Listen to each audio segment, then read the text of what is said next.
Hello everyone, big warm welcome from me as always. It's Carol here at Oak House Journals, and again I'm going to do another of Lisbeth Degn's Stitch Circle Show Challenge assignments, and this week it's assignment 28. The first dogma rule for this week is to choose a piece of white or off-white fabric. So here I've got the usual fabric that I've been working on throughout my journal, which is some vintage French linen.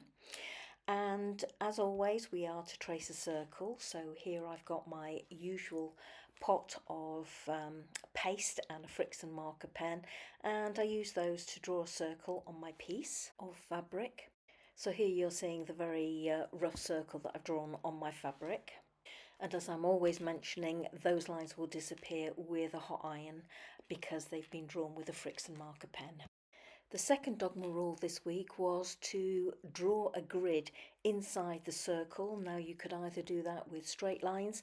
I decided to use wobbly lines.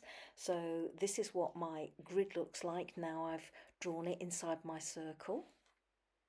And again, it's drawn with a Friction marker pen. It was optional whether or not we left these lines as drawn or stitch them. I decided to stitch mine, so I went in with a single strand of DMC thread and did split back stitch to outline my circle and the grid.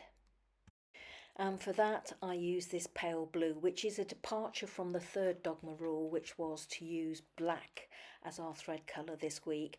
The reason I decided to go with blue is that I want a consistency throughout my pieces inside my finished journal. And as you can see, this is the previous week's piece that I did, and it's on blue fabric. So I wanted to create a nice flow by using the blue rather than the black, and this is what it looks like now that it's all stitched, and I have to say it looks very pretty and I was very pleased with it. So please excuse me for that departure from one of the dogma rules this week. The last dogma rule that we had to follow this week, which I did abide by and I was thrilled to do so, was to do a single French knot in each one of those areas inside the grid. And this is what my finished piece looks like, and I was really happy with it. So I'll leave you with some close-up photos here, and then I will show you what I did slightly off-pieced on my home rusted fabric for last week's assignment.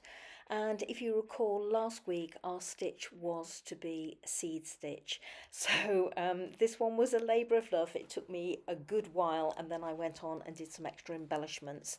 So that's why I couldn't show it along with my official assignment piece last week. So here it is. As you can see, I've done a split back stitch all the way around the outside, and then picked out various areas to do my seed stitch. And for the thread colours, I've gone with very neutral colours: white, off-white, cream, and like a fawny beige colour. And all that stitching has been done in a single strand of DMC thread. The three large circles that you're seeing are just wrapped washers, and again I did that in a single strand of beige coloured DMC thread and a blanket stitch. And then I stitched those onto my piece and then went over the top with some size 12 or 12 weight pearly cotton thread. So just a few close-up photos for you to have a look at, and whilst you're doing that, I'll say thank you so much for joining me as always, and a big thank you again as always to Lisbeth Degn for hosting this challenge. Have a great week everybody, and bye from me. Bye bye now.